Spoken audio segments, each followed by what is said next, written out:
तो मेरे प्यारे प्यारे मित्रों, जो 2 हाथ की ताली का प्रयोग बताया था वो कितने दिन चल रहा है या बंद हो गया? अपने आप को अनम्यूट करके आप बता सकते हो, कैसा चल रहा है आपका 2 हाथ की ताली का प्रयोग? जिसने किया है, रोज जिसका चलता है वो अपना हाथ खड़ा कर सकता है। यस, रोज चलता, रोज रोज नीलम जी, रोज। वेरी गुड, मंजीत मैडम जी बोल रहे ना, वेरी गुड, बहुत अच्छा। और बाकी मित्र भी हाथ उठा के जरा बताएं। यस, जिनका चलता है, सजन रे झूठ मत बोलो, खुदा के पास जाना है, तो सच सच बताना। इसका मतलब सबका नहीं चलता। तो आओ फिर 2 हाथ की ताली का प्रयोग करते हैं। फिर से आज एक बार रिवीजन करते हैं और वहां से होते हुए 1 हाथ की ताली की तरफ बढ़ेंगे हम। ठीक, चलिए सबसे पहले 5-5 बारी करेंगे, 10 टाइम्स नहीं करेंगे। ठीक, 10 टाइम्स आप खुद करिएगा डेली अपने घर में। तो स्टार्ट करते हैं। दोनों हाथ, 1 2 3 4 5। एक मुट्ठी बंद, 1 2 3 4 5। हिंदी में बोलती हूँ अब मैं, 1 2 3 4 5। तो अभी हाथ मुट्ठी ऐसे रख लीजिए और ऊपर लगाइए थप्पड़। 1 2 3 4 5। दूसरी मुट्ठी, 1 2 3 4 5। तो अभी फिर साइड्स, इन साइड्स को जरा, 1 2 3 4 5। अभी ये जो पर्वत है, ये 2 चीजें और ऐड कर रही हूं मैं इसमें, नई वाली। ये जो उठे हुए पर्वत हैं, उंगलियां जहां कनेक्ट है हमारी, उसको भी टकराना है। ताली नहीं बजानी, सिर्फ पर्वत, ये जो ऊपर उंगली की जड़ है, इसको करिए। 1 2 3 4 5। अभी कलाई, 1 2 3 4 5। तो अभी आ जाइए फिर, एक और चीज नई जो जुड़ी है इस बार, ये जो बीच के हैं जॉइंट, 2 उंगलियों के बीच में जो जॉइंट बी शेप नीचे डाउन रूट बनती है, उसको स्ट्राइक करना है। ऐसे पूरा हाथ खोल लीजिए और 1 2 3 4 5 10 टाइम्स करना है आपको। अभी मैं 5 बार ही करवा रही हूँ, ठीक है जी। और इसके बाद अभी हम मसाज करेंगे। अंगूठा भी बीच में ले लीजिए और मसाज करिए। ठीक, तो अभी फिर कलाई की मसाज कीजिए अच्छे से, जरा रगड़ रगड़ के। ठीक, तो अभी यहाँ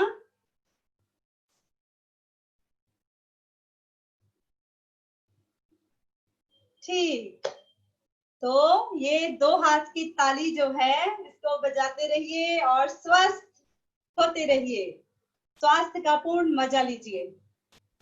और इसके साथ जैसे तेल लगा के हम ऐसे ऐसे करते हैं, आप सब जानते हैं कि कितना ज्यादा चार्जिंग पॉइंट्स हो जाते हैं, और जो हमारे इंटरनल टिश्यूज हैं उन सब पर प्रभाव पड़ता है। ऊर्जा जागी हुई रोए रोए में पूरा एकदम चार्ज कर देती है, एक एक कण को, एक एक शरीर के सेल को। तो ये है 2 हाथ की ताली का कमाल। तो प्यारे मित्रों, 2 हाथ की ताली जब बजाते हैं तो जीवन में उमंग आता है, उसका जादू है ना। जब बजाते हैं एकदम पता नहीं क्या हो जाता है, बच्चे बड़े खुश होते हैं तालियां बजा करके। और जैसे मानो कोई टीचर कुछ बता रहा है तो उनका मन ऐसे ऐसे इधर उधर देखता रहता है, लेकिन जब कहो चलो बच्चों ताली बजाओ, तो वो जोर जोर से ताली बजाते ही होश में आ जाते हैं, एकदम पूरे का पूरा ध्यान उनका अपने टीचर पर चला जाता है। तो बीच बीच में ताली बजाते रहते हैं। तो ये नहीं है कि आपने एक दफा ही करना है, जो उपयोगी चीजें हैं उनको बार बार करना अच्छा होता है। तो जैसे जो ध्वनि है, ताली बजाई और ध्वनि क्रिएट हुई, तो उस ध्वनि की तरंगे हमारे इर्द गिर्द फैल जाती हैं। ऐसे ही जो भी हम बोलते हैं उस हरेक शब्द की एक ध्वनि है, और शब्द तो प्रकट रूप है। उसके पीछे जब हमने फीलिंग के ऊपर बातचीत की थी तो हमने जाना था कि प्रेम की फीलिंग तरंगों में बहती है। केवल प्रेम की फीलिंग, प्रेम का भाव ही नहीं, समस्त भाव, पॉजिटिव हो कि नेगेटिव हो, सारे भाव तरंगों में हमारे चारों ओर एक्टिवेट रहते हैं। हमारे भाव कैसे हैं, हमारे विचार कैसे हैं, हमारी वाणी से शब्द ताली की तरह टकरा करके बाहर आ रहा है, तो उसकी भी तरंग पूरे अस्तित्व में फैल जाती है और उसका प्रभाव लॉ ऑफ इको के माध्यम से हमारे ही ऊपर लौटता है। तो इसलिए ध्वनि का बहुत बहुत गहरा विज्ञान है, और जब हम अलग अलग ध्वनियों का उपयोग करते हैं अपने शरीर के ऊपर, है ना, तो उसका भी प्रभाव आता है। सीधी सी बात है, जब कोई भजन सुनते हैं तो एकदम दिल करता है बस आंख बंद कर लो। वो भी ध्वनि का ही असर है कि कैसा भजन सुना, कैसा गीत आपने सुना। और जब बिल्कुल ही संतों की वाणी को सुनते हैं, गुरबाणी को सुनते हैं, तो उसका अपना ही एक असर हमारे रोए रोए में भर जाता है। या जिस संस्कृति में, जिन संस्कारों में हम पले बढ़े हुए, और बचपन से लेकर के जिन ध्वनियों को, जिन भजनों को, जिन गीतों को हमने सुना, उनका विशेष असर हम पर होता है।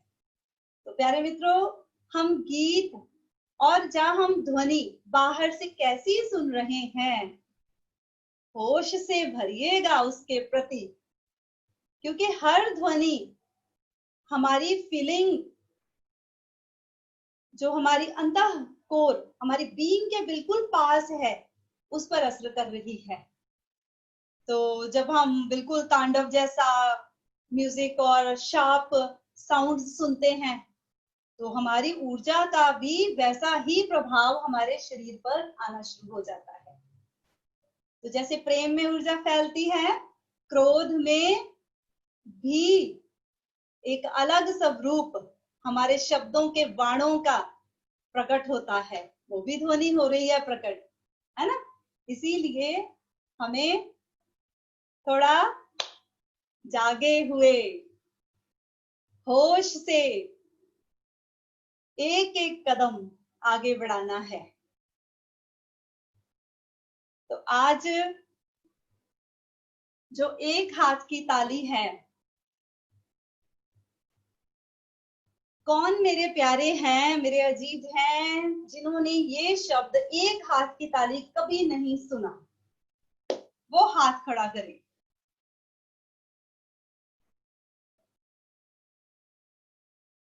स्वामी सोमशिखर राव जी हाथ खड़ा कर रहे हैं।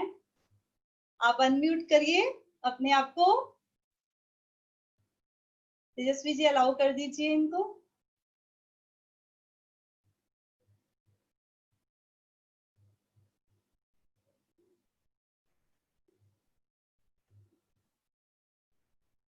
हाँ जी स्वामी जी, अभी अनम्यूट करिए आप अपने आप को।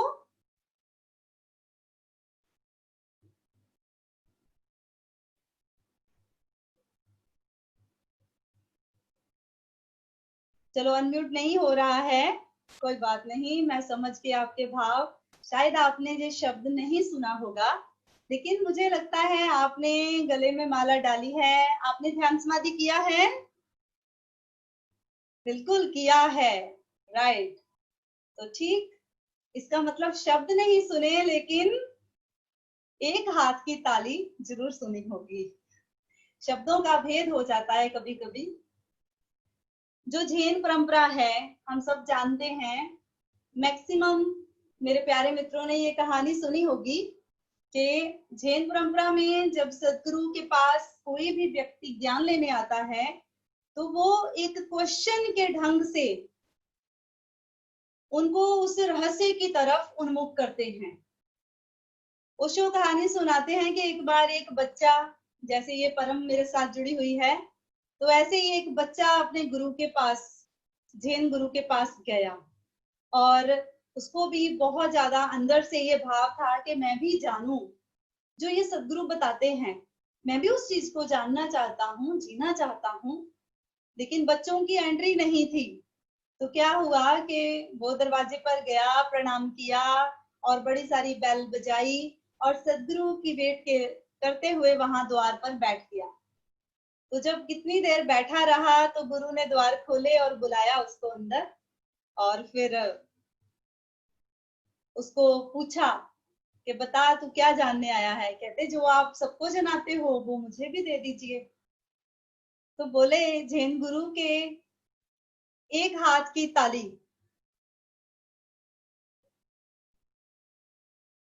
तुझे इसको खोजना है। तो कहते दो हाथ की ताली तू बजा लेता है। तो उसने बजा दी, ये रही दो हाथ की ताली। तो फिर उसको बोला कि हाँ एक हाथ की ताली भी बताओ। तो उसने ऐसे एक हाथ की ताली बता दी। कल मेरे बच्चे मेरे पास बैठे थे और मैंने उनको ये क्वेश्चन किया कि बताओ एक हाथ की ताली, तो सबने ऐसे ही उस बच्चे के भांति ही बजाई, ऐसे ये लीजिए मैडम जी एक हाथ की ताली। तो मैंने कहा ठीक, लेकिन बात नहीं बनी। तो उस एक हाथ की ताली को जरा खोजो। दो हाथों से जो टकराहट होती है, वो ध्वनि जो पैदा होती है किसी टकराहट से हो रही है। अभी शब्द पैदा हो रहे हैं, जिह्वा तालू से मुंह से टकरा रही है तो शब्द बन रहा है। तो ऐसे ही फिर वो बच्चा इस एक हाथ की ताली को खोजने के लिए निकल गया और देर रात तक सुनता रहा, हवा की आवाज को सुना। अगले दिन आया अपने गुरु के पास और उसने कहा कि हाँ गुरुदेव, ये जो हवा की आवाज है ये मुझे सुनाई देती है, ये एक हाथ की ताली है। तो गुरु बोले ना, ये भी नहीं। फिर अगले दिन आया, पानी टपक टपक बूंद बूंद उसकी आवाज जो थी उसको लेकर के आया कि गुरुदेव क्या ये, मैंने तो ये सुनाई दी, मुझे तो ये लगता है कि बस बूंद गिर रही है और उसकी आवाज आ रही है। तो कहते बूंद कहीं तो गिर रही है, किसी पर तो गिर रही है। तो नहीं पास हुआ। ऐसे जब 9 बार वो अलग अलग आंसर्स अपने लेकर के आया गुरु के पास, तो गुरु की ना ही उसको मिली। और जब 10वीं बार 10th टाइम वो वहां आया तो नाचता हुआ आया, झूमता हुआ आया और सदगुरु को प्रणाम किया। और सदगुरु ने फिर जब उसके चेहरे का वो उल्लास, वो प्रफुल्लता, वो प्रसन्नता देखी तो सदगुरु जान गए। कहते तूने आज जान लिया उस एक हाथ की ताली को, सुन लिया। और उसने अपने सदगुरु को दंडवत प्रणाम किया कि शुक्रिया आपका कि आपने मुझे उस दिशा में उन्मुख किया, उस साउंडलेस साउंड की तरफ उन्मुख किया, उसके साथ जोड़ा। और सदगुरु से आशीष पाया उसने कि ठीक ऐसे ही उस एक हाथ की ताली के साथ लीन हो जाओ, एक हो जाओ और जाओ अपनी जिंदगी को उसी के साथ जियो। तो वो बच्चा झूमता हुआ, गाता हुआ, मस्त अपनी मस्ती में वहां से चला इस संसार की तरफ। तो प्यारे मित्रों, वो एक हाथ की ताली, मेरे बहुत अजीज अजीज यहाँ मित्र उपस्थित हैं, कितने कितने लेवल्स सबने किए हैं। और सदगुरु की कृपा है कि हमें पहले ही 6 दिन में वो एक हाथ की ताली का राज बता देते हैं।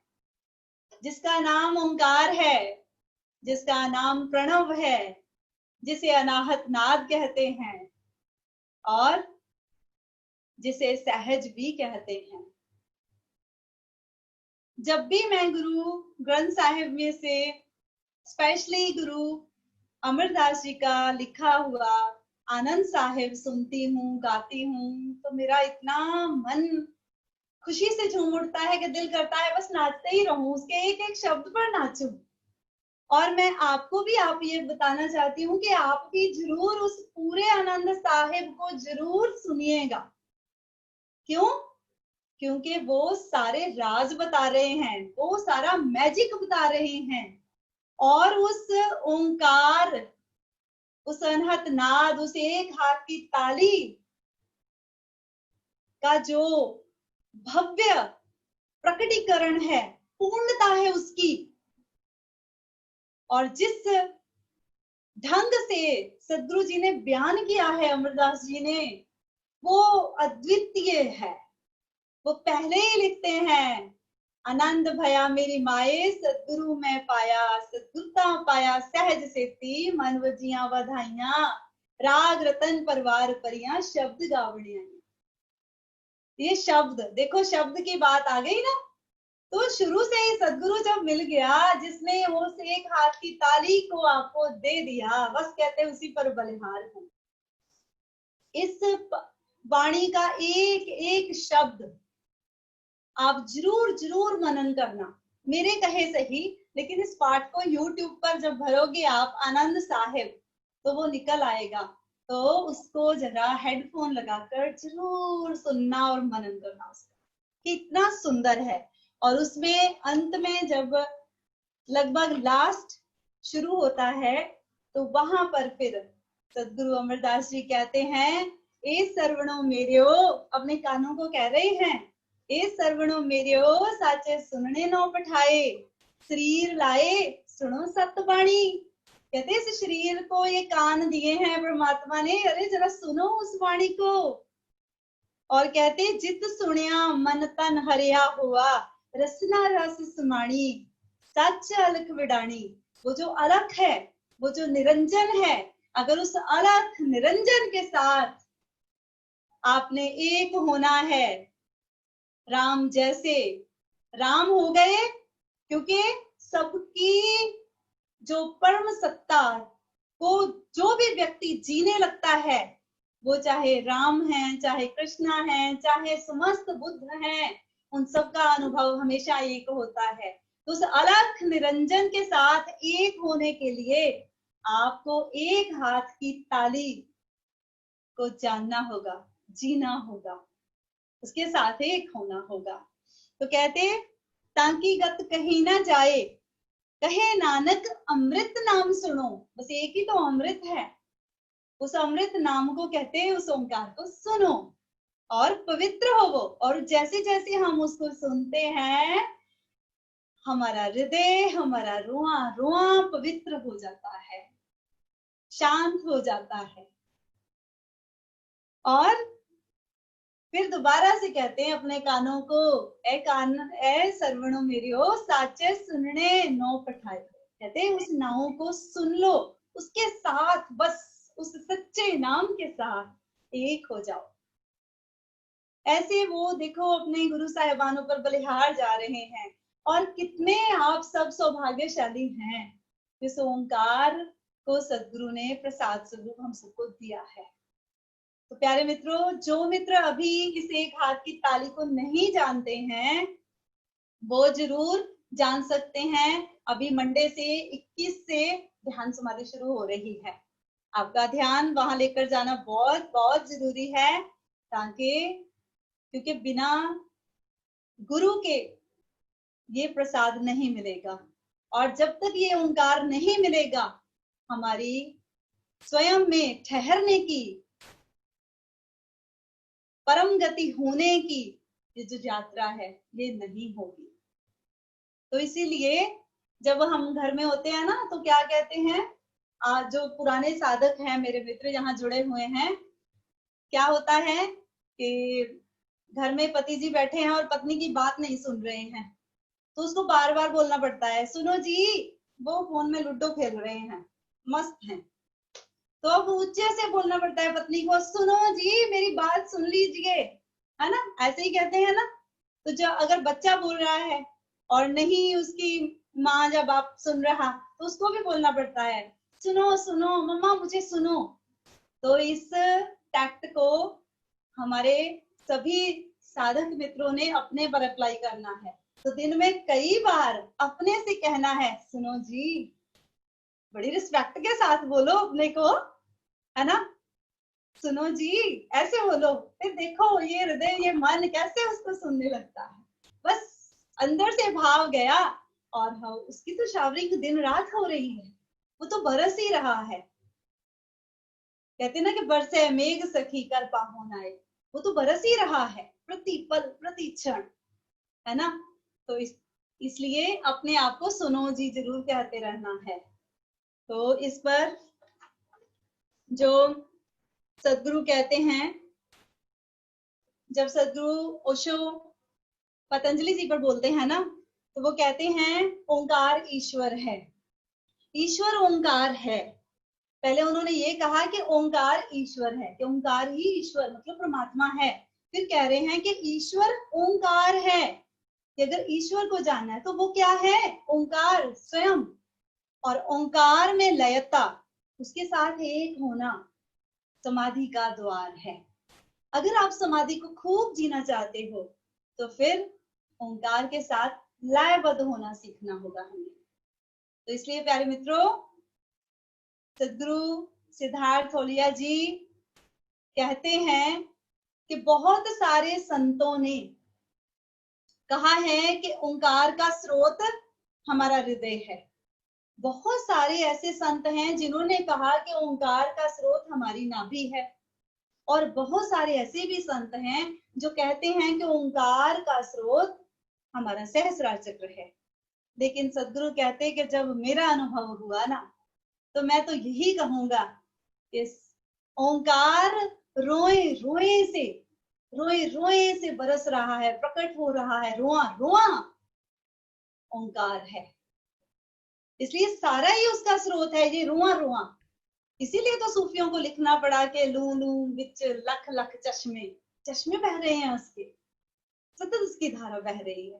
तो रोए रोए से जब समाधि के लिए लेटते हैं, मानो कोई विधि की और फिर आपने सारे प्रयास पहले कर लिए और फिर छोड़ देने हैं सारे प्रयास, और फिर जब लेटते हैं तो वहां फिर रोए रोए से आपको रिसीवर बनना है, रिसीव करना है।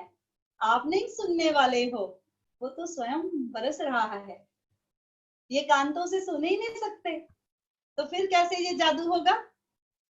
तो उसको अपना जादू करने दो, स्वयं आपके भीतर प्रकट होने दो। इसलिए जितना हम स्वयं को छोड़ते जाते हैं, रिलैक्स होते जाते हैं, छोड़ते जाते हैं, बिल्कुल बिल्कुल बिल्कुल, और कोई प्रयास नहीं करते, और हम अपने निराकार में बंद आंखों से अपने अंतर आकाश को देख रहे हैं, मतलब देख भी नहीं रहे हैं, ऐसा नहीं कि दूर देख रहे, पास देख रहे, जस्ट हैं हम, और उसके अनहद नाद बरस रहा है। और बस हम बाहर से तो है नहीं, लेकिन भीतर से जिंदा है।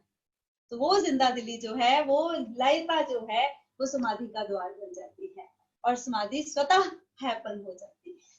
पर डिपेंड करेगा कितना व्यक्ति उसको स्वयं आप जीते हो। जितना आप दिन में अपने आप को कहोगे ना सुनो जी, वो उतना ही और गहराई में लेकर चलेगा आपको।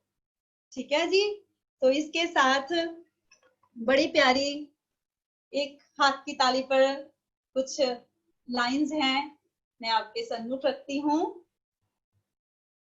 ओंकार जपते जपते जब भाव में डुबकी लगती, तब एक हाथ की ताली अंतर्ध्वनि सुनाई पड़ती।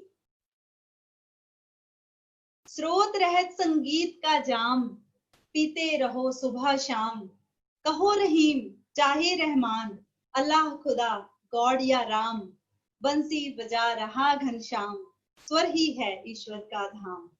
जग में करो कोई भी काम, जग में करो कोई भी काम, सुमिरन रहे ओम का नाम, सुमिरन रहे ओम का नाम।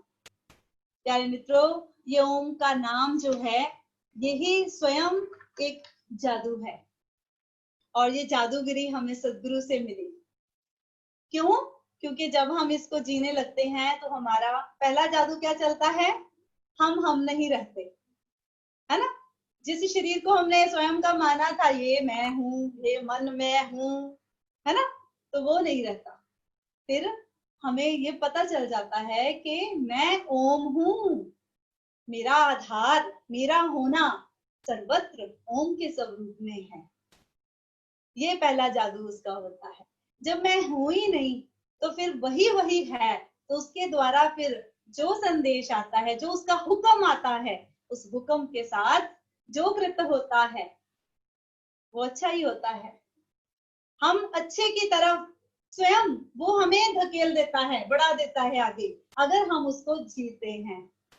और उसका जादू क्या होता है, उसका मैजिक है ये कि जैसे ही हम उसके साथ भीतर से स्माइलिंग करते हैं ना, जैसे सुनो जी है ऐसे ही बोलो जी भी है, तो कहते हैं ना उसके बोल को सुन रहे हैं, अनहद बाजा बाजे आओ था थैया नाचे।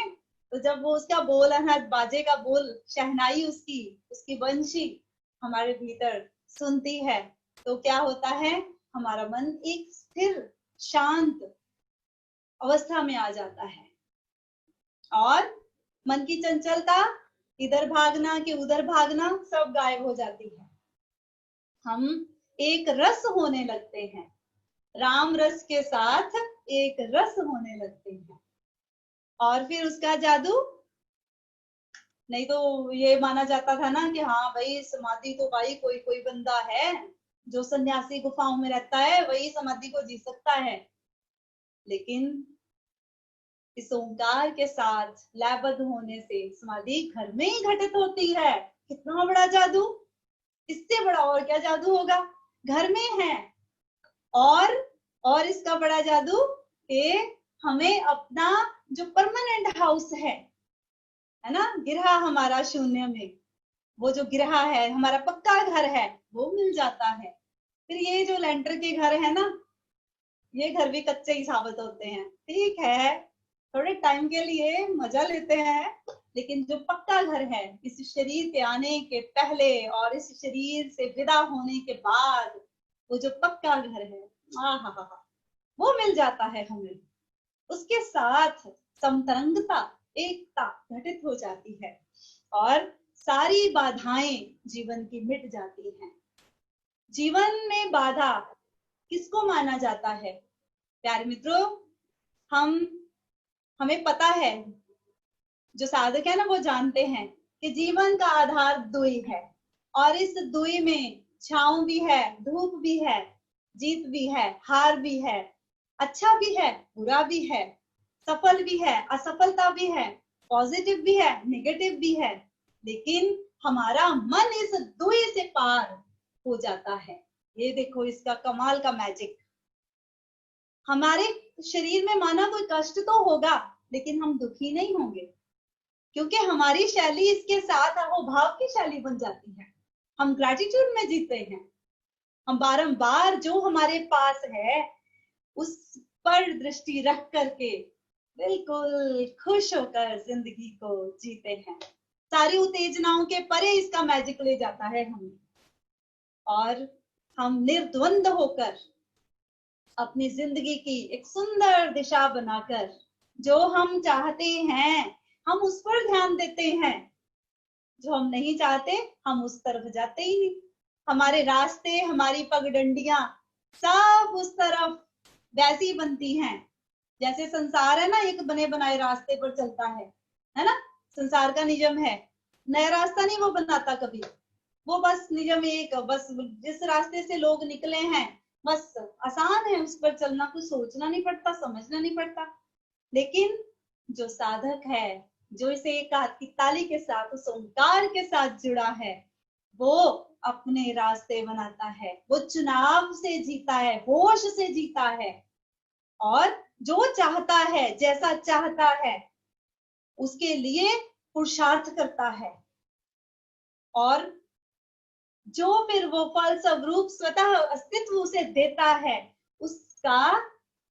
उसको ग्रहण करता है, ऐसा हो जाता है। तो इसलिए अनेक से अनेक अगर आप मनन करोगे तो अनंत इसके मैजिक आप अपने जीवन में पाओगे। आज जहां हो, जो आपके पास है, सारा इसका कमाल है। इसी से हम एक मनुष्य से एक संत की तरफ चलते हैं, और संत होना बड़ी गरिमा, बहुत गरिमापूर्ण प्रसाद है जो सदगुरु के माध्यम से मिलते हैं। सदगुरु हमेशा हमें कहते हैं कि मैं आपको संत ही बनाना चाहता हूँ, इसीलिए जो मेरे पास है वो पूरी खुली मुट्ठियां ऐसे बांट रहे हैं, पूरे दोनों हाथों लीजिए, दोनों हाथों से हमें बांट रहे हैं।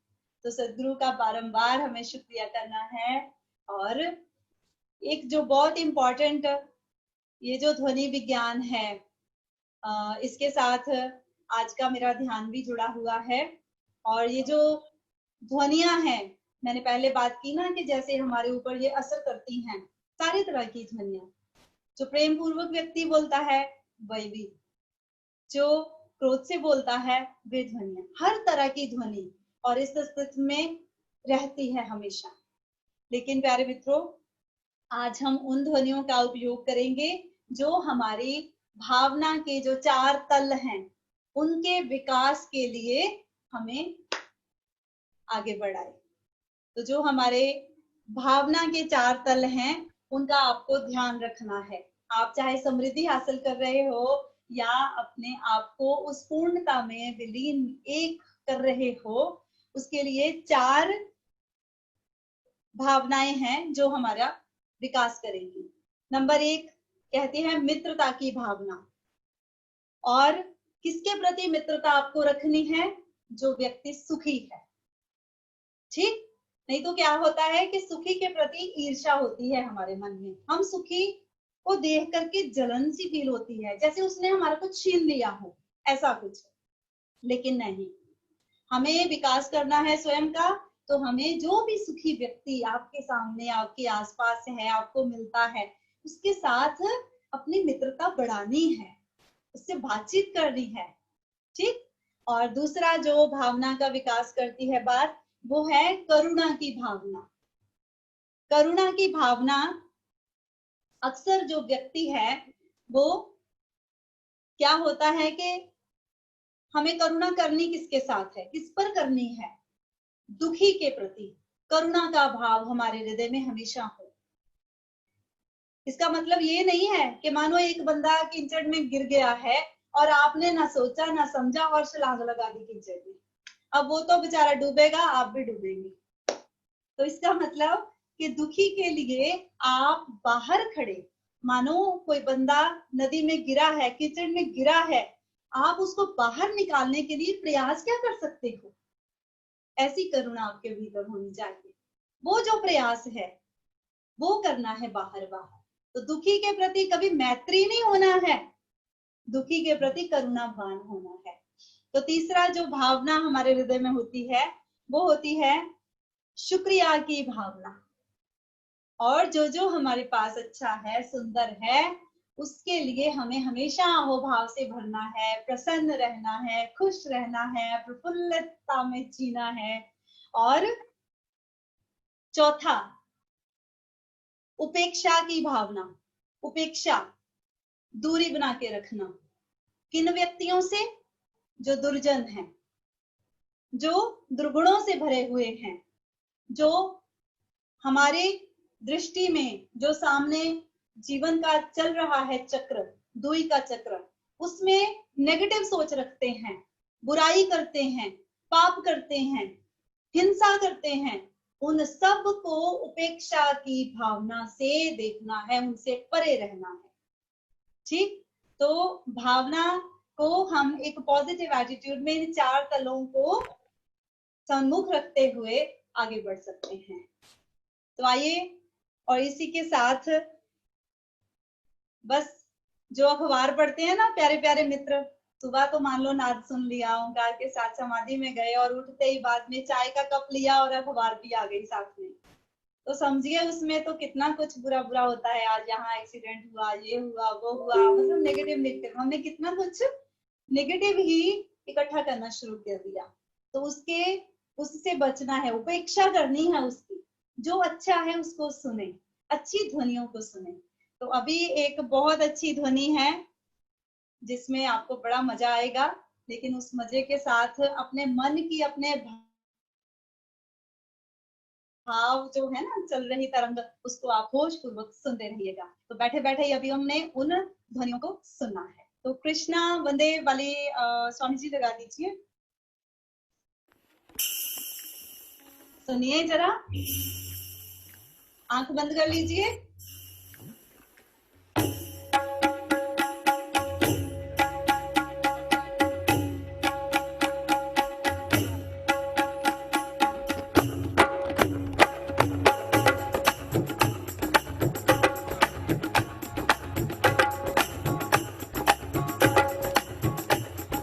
लागी लगन सखी मोहन संग सखी, लागी लगन सखी मोहन संग सखी, परम सुख मोहे अति आनंद सखी, परम सुख मोहे अति आनंद सखी, लागी लगन सखी मोहन संग सखी, लागी लगन सखी मोहन संग सखी।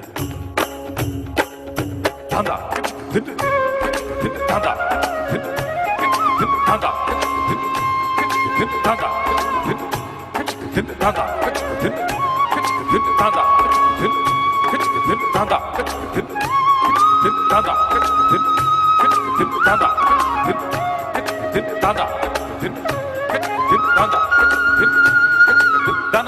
Tanda, tanda, tanda,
तो आपने सुना अलग अलग ध्वनियां कैसे हमारे हृदय को फैला देती हैं। किसी ध्वनि पर हम वैसे ही रुक जाते हैं, किसी ध्वनि पर हमारी भावना फैल जाती है। तो अच्छी अच्छी ध्वनियां अपने मन को कहना है, सुनो जी, गुनो जी, ठीक है जी। तो आगे आइए खड़े होकर, अभी एक बहुत ही सुंदर कीर्तन है, उस कीर्तन में डूबते हैं और उसके साथ फिर बाद में हम ऐसे ही धीरे धीरे ध्यान की विधि में प्रवेश करेंगे। आज जो हमारी विधि है उसमें हमने क्या करना है, एक बहुत ही सुंदर, इस कीर्तन के बाद एक बहुत सुंदर ट्यूनिंग ध्वनि ही, आज ध्वनियों पर ही है प्रयोग। तो टकराहट की ध्वनियां हैं, लेकिन ध्वनि से जो साउंडलेस साउंड है, अनाहत ध्वनि, उसकी तरफ हम बढ़ रहे हैं। तो कीर्तन के माध्यम से होते हुए जब अगली एक धुन आएगी, उस पर हम खड़े खड़े अपने एंजॉय करते हुए, उस म्यूजिक को एंजॉय करते हुए श्वास को छोड़ेंगे। ठीक, जैसे झटके के साथ टहलते हुए श्वास को छोड़ते हैं, ऐसे बहुत ज्यादा जोर नहीं लगाना है, आराम से श्वास को उस रिदम के साथ जुड़ करके छोड़ेंगे। और फिर एक नई और धुन आएगी 5 नंबर पर, नेक्स्ट आएगी जो, उसमें हमने बैठ जाना है और बैठ के एकदम नया प्रयोग है, उसमें हमने ध्वनि की वो जो टकराहट होगी, चोट होगी, उसको पकड़ना है और उसके साथ हमने अपने मुंह से एक ध्वनि करनी है, वो है तू। जब तू कहना है तो हमें अपने नीचे के द्वार जो है वो सिकोड़ लेने हैं, झटका पूरा नाभि और नीचे एनस और नीचे के प्रोडक्टिव जो भी हमारे रिप्रोडक्टिव सिस्टम के ऑर्गन्स हैं, उनको ऐसे सिकोड़ लेना है। तो जब सिकोड़ेंगे तो कौन सा बंद लगेगा? मूल बंद। ठीक, तो वो क्या, मूल बंद हो जाएगा। और फिर उसके साथ ही जैसे ही हम श्वास को छोड़ना है, पहले बोला तू ही, तू ही स्माइलिंग के साथ बोलना है। ठीक, तो जब आपने ही कहना है, पूरा बॉडी को रिलैक्स छोड़ देना है, रिलैक्स कर देना है बॉडी को। ओके, तो इस बात का ध्यान रखना है। मैं इंस्ट्रक्शन दूंगी, लेकिन जब म्यूजिक चलता है ना, तो फिर इंस्ट्रक्शन देने को जी नहीं करता। फिर ऐसा होता है कि नहीं, आप सब म्यूजिक के साथ एक हो रहे हो, तो ऐसे ना हो कि कहीं डिस्टर्बेंस लगे। तो मैं पहले ही आपको समझा देती हूँ कि पहले हमने कीर्तन में पूरे भाव में मजा लेना है उस कीर्तन के साथ, और उसके बाद हमने खड़े होकर झूमते हुए अपनी श्वास के झटके के साथ छोड़ना है। और तीसरे स्टेप में फिर हमने तू ही, बच्चे करते हैं ना, तू ही, ऐसे इस प्रयोग में आज डूबना है। तो चलिए फिर स्वामी जी कीर्तन लगा दीजिए, सब खड़े होकर एंजॉय करेंगे।